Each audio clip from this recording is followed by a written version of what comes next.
Vamos a explicar modulación angular.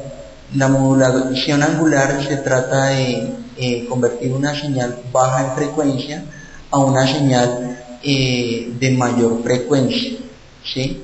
Entonces en esta interactúan dos señales, una señal cualquiera modulada más otra señal portadora, ¿sí? Que lo que necesitamos es modularla en sus características para encontrar la modulación angular. En ese caso tenemos la primera señal. Aquí nosotros decimos que esta es la señal modulada en amplitud. Esta es la señal, aquí tenemos la señal modulada en fase, y esta es la señal modulada en frecuencia. Perdón, al revés. Esta es la señal modulada en frecuencia y esta es la señal modulada en fase, ¿sí? Entonces, como podemos ver, una señal modulada de fase es una señal PM, que decimos que el ángulo, ¿sí?, que es la desviación de fase, nos va a ser igual a una constante multiplicada por una señal modulada con respecto al tiempo. Y la señal de frecuencia, tenemos la integral de la desviación de fase con respecto al tiempo, que sería la desviación de frecuencia instantánea, que va a ser igual a multiplicada por una constante por una señal modulada. De esta señal integramos, y nos da la constante fuera de la integral por met por dt. Ahora sí, lo que hacemos a continuación es reemplazar la primera, que es la desviación de fase, la PM, la reemplazamos, lo que encontramos en la señal modulada angular, ¿sí?, que lo podemos ver acá.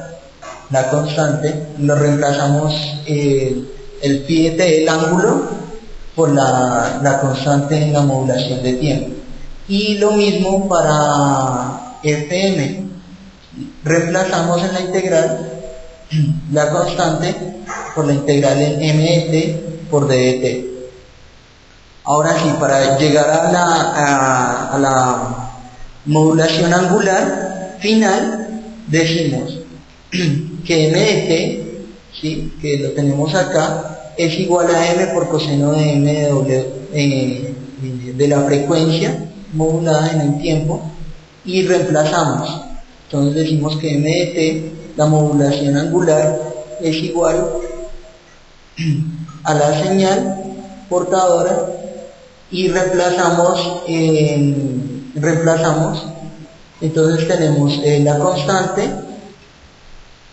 por la señal modulada por coseno de wmt. Este viene a ser el índice de modulación para PM, y lo mismo hacemos para la señal FM. Igual, mt es igual por una señal, tenemos la señal m seno de wmt, y reemplazamos.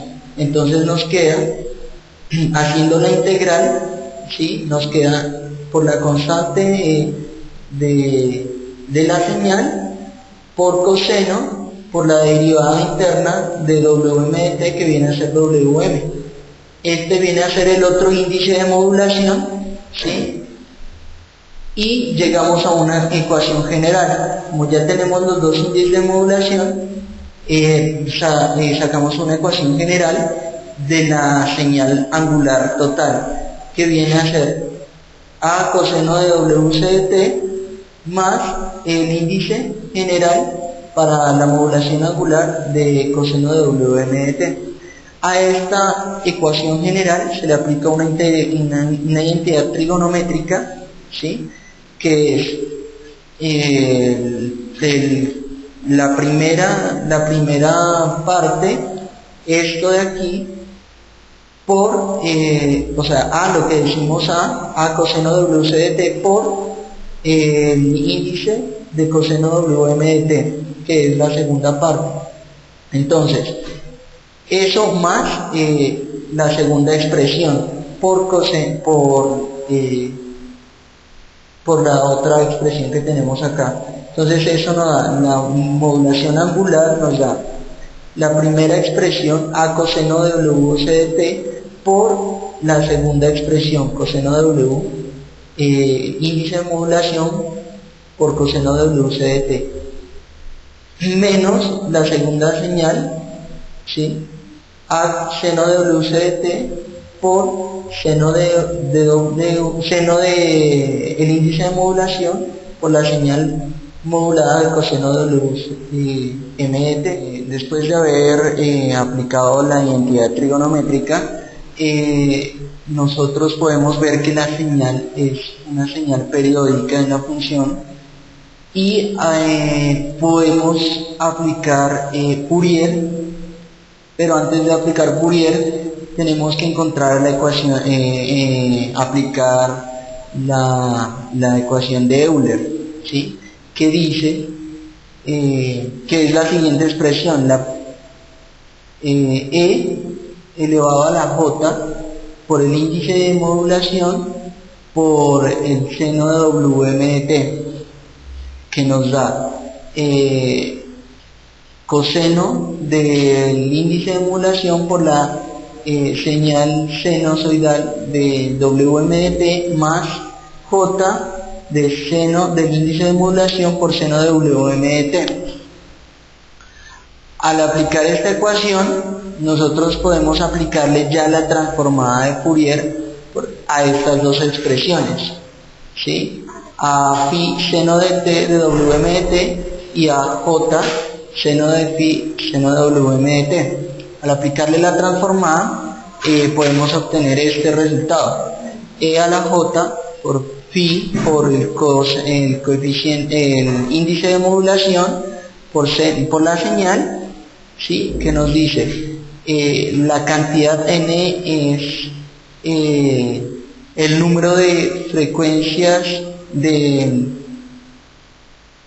laterales, ¿sí? Que dice n a la menos infinito sobre infinito en la sumatoria de Cn, que es la cantidad de veces que vamos a repetir, que se va a encontrar la señal en la frecuencia, ¿sí? Por la señal Jn WM de T. Al encontrar los coeficientes, después eso nos lleva a los coeficientes de Bessel. Que ¿esto qué nos quiere decir? Como ya habíamos explicado, eso es una sumatoria. Entonces J, que es Jn, es el índice Jn, bueno, que n es el número de frecuencia lateral, Jn es es la frecuencia lateral del índice de modulación, que esto va a ser igual al índice de modulación entre 2 elevado al número de frecuencias laterales entre 1 sobre el número de frecuencias laterales menos el índice de modulación sobre 2 a la 2.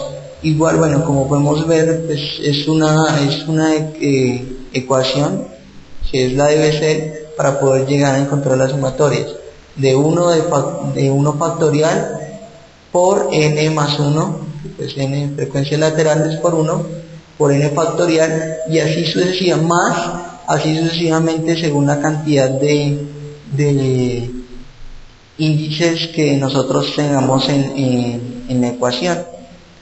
Y eso es todo de la modulación angular. Vamos a explicar la modulación de pulsos. Antes de explicarlo, pues dibujamos